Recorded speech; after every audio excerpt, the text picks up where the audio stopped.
l'esclavage est un vaste territoire d'ignorance. Tout cela, à mon avis, est un gain. Savoir ce qu'on ne sait pas est un gain. Voilà. Alors donc, on distingue cette traite arabo-musulmane de cette partie de Razia, etc., qui a concerné l'Afrique subsaharienne, ce qu'on appelle l'Afrique noire. Donc, le terme de traite qu'il utilise au pluriel est une stratégie, est une démagogie. D'accord. Maintenant, sur la question au niveau des effectifs, comment vous avez évalué le nombre d'Africains déportés? Alors, je m'en suis remis à la source que je viens de citer, c'est-à-dire Louise Marie Diop Maes, qui a fait un travail là-dessus. Oui. Elle a d'abord fait un dénombrement des populations africaines à l'arrivée des Blancs. Comment elle fait ce dénombrement? Sa méthode, moi qui ne suis pas spécialiste, m'a convaincu en tout cas. Les gens décrivent les lieux, les agglomérations africaines qu'ils rencontrent. Les chroniqueurs arabes décrivent les villes qu'ils ont, les villes ou bien les villages, enfin les agglomérations, les cités africaines qu'ils rencontrent. Il y en a qui citent le nombre de villages, le nombre de mosquées, qui citent le nombre de feux. Comme Ibn Battuta. Ibn Battuta, oui, évidemment.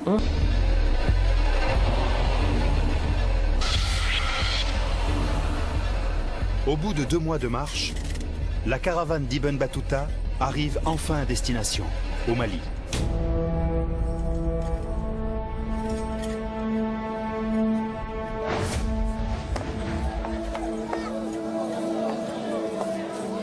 Le voyageur n'a rien à craindre. Les habitants m'honorèrent et me donnèrent des festins. Que Dieu les récompense de leur bonté.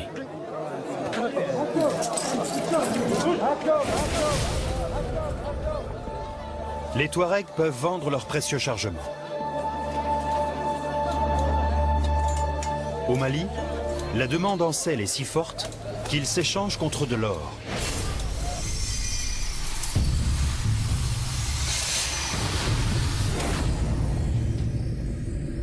De nos jours, l'or est principalement extrait de mines très profondes.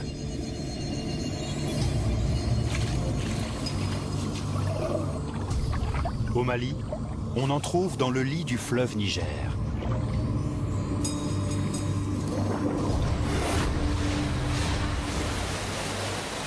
À cette époque, 2 tiers des réserves d'or mondiales connues se trouvent en Afrique de l'Ouest. Par conséquent, les souverains maliens font partie des hommes les plus riches de la planète. Leurs villes deviennent des centres de savoir.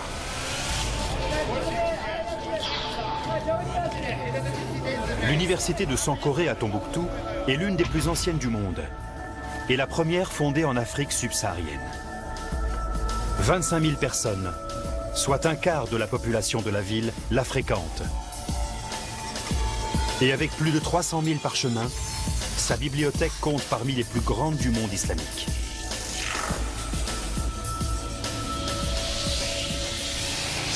Des savants de partout y venaient pour étudier les parchemins. C'est un peu l'Internet de l'époque, puisque c'est là qu'était stockée l'information. Donc, il y a beaucoup de chiffres, de statistiques dans son livre. Voilà. Et même comme on le fait d'Aper, plus tard au XVIIe siècle. Donc, à partir de ces, on va dire, de ces photographies instantanées de la démographie urbaine, voilà, Madame Diop, à part des méthodes statistiques, fait une estimation. Et ensuite, au XIXe siècle finissant, il y a aussi les explorateurs qui décrivent l'Afrique. Sauf que là où, 4 siècles plus tôt, on trouvait une grande ville de 100 000 habitants, Tombouctou, Gao, Djenné, etc., on ne trouve plus, 4 siècles plus tôt, qu'un petit village d'à peine 1000 habitants. Et donc, ce sont ces comparaisons entre ces différentes époques qui lui permettent de dire que la population africaine était entre 600 et 800 millions d'habitants au moment où les Européens agressent l'Afrique, au début du XVe siècle, et à la fin, c'est-à-dire lors de la déclaration des abolitions, etc., la dernière étant celle du Brésil en 1888, on compte environ 200 millions d'habitants sur le continent. C'est ça. Le seul événement qui puisse expliquer cette décroissance absolue de la population, ce seul événement, ce sont les déportations. Absolument. Ça n'a rien à voir avec 11 millions de déportés. La majorité de ces Africains étaient débarqués dans divers ports du sud de l'Iran. Quelques-uns étaient emmenés vers l'arrière-pays. Les Iraniens d'origine africaine purent cultiver et perpétuer les traditions africaines. Tel est le cas, par exemple, de diverses pratiques ou cérémonies. Ils appellent l'une d'entre elles Zar, du même nom que le rite que nous pouvons observer en Éthiopie. Beaucoup d'éléments islamiques et iraniens ont été intégrés aux cultures africaines. Une nouvelle forme d'identité était ainsi foncièrement créée par les Afro-Iraniens. Au nom de ces théories, l'Afrique connaît 14 siècles de chasse à l'esclave. Des attaques menées par des soldats dans le cadre de guerre ou par des bandes armées aux ordres de marchands. Ces attaques, bien sûr, sont d'une violence inouïe. C'est le feu qui est mis dans les cases. C'est des attaques frontales, bien sûr, contre des populations démunies de défense. Et bien sûr, par la suite, bien sûr, c'est un arrachement donc de ces personnes à leur famille, à leur pays. Pour capturer un esclave, les assaillants tuent en moyenne 2 ou 3 personnes. Et dans les villages, il y a une marchandise que l'on recherche particulièrement. En tant que marchandise, bien sûr, l'enfant donc est plus à même d'être réadapté, d'être acculturé, d'être maîtrisé. Hein, alors qu'un adulte, il aurait tendance à ne pas accepter sa servitude. Le 11 millions de déportés, c'est un chiffre qui ne peut tromper que ceux qui se sont intéressés à la question. Pour déporter un Africain, il faut massacrer ceux qui résistent. Parce que dans les razzias, s'il n'y a pas, comme je le prétends, s'il n'y a pas de grands marchés aux esclaves en Afrique où les gens viennent acheter du bétail humain, il faut bien qu'on les razie. Or, les razzias, ce sont des guerres. On brûle, on incendie des agglomérations, des plantations, etc. On a des chroniques qui en parlent. Mais autrement dit, non, on sait, ça veut dire qu'il y aurait une diminution de 600 millions de la population. Si elle est entre 600 et 800, maximum de 600 millions de gens. L'impact démographique de cet événement est à compter en centaines de millions d'habitants. D'accord. Et non pas les 12 en dizaines de millions. Et non pas les. D'autant que par ailleurs, et je rapporte évidemment cette source dans l'ouvrage que vous avez cité, Eduardo Galeano, dans les veines ouvertes de l'Amérique, dit que rien que pour le Brésil, à destination du Brésil, on dénombre 10 millions d'Africains déportés à destination du seul Brésil. Oui, j'ai un livre dont je me suis Et quand on étudie, peut-être que ces statistiques, les destinations, comprenez la Martinique par exemple, ils sous-estiment le nombre de personnes. Et ils avaient reconstitué l'Afrique au Brésil. Et c'est pour cela, parce que cela a fait peur aux Blancs portugais, qu'ils ont monté les Amérindiens contre les Noirs et ils leur ont livré une guerre d'extermination.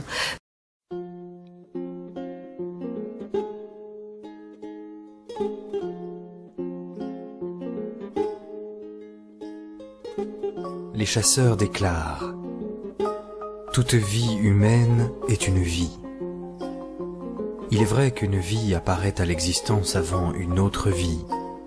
Mais une vie n'est pas plus ancienne, plus respectable qu'une autre vie. De même qu'une vie n'est pas supérieure à une autre vie. Le second texte maintenant que je vais toucher, c'est le serment des chasseurs, Mandé Dosso Kalikan. 10 articles, 7 articles du 10e siècle. Le premier article nous dit « Toute vie humaine est une vie ». Il est vrai qu'une vie apparaît à l'existence avant une autre vie, mais une vie n'est pas plus ancienne, n'est pas plus respectable qu'une autre vie. En Bambara, Ninga Koroniye, ni Mofsaniye. Premier aspect. Maintenant, pour parler de cette histoire-là, pour que les gens n'aient pas l'impression qu'on triche un peu, à quel moment on peut dire, s'il y en a eu, qu'il y a eu des marchés d'esclaves en Afrique noire? Alors, des marchés à proprement parler, je n'en connais pas. D'accord. En revanche, des États complices des déportations négrières, à partir de la fin du XVIIIe siècle, on en trouve. Le cas le plus souvent cité, c'est le Dahomey. Oui, le Bénin actuel. Oui, oui. Ce qu'on ne dit pas, c'est que c'est un métis C'est un Africain déporté au Brésil qui fait des enfants là-bas, avec les maîtres, dont un des enfants revient sur le continent, c'est Chacha de Souza. Revient sur le continent et devient l'un des plus gros trafiquants de nègres.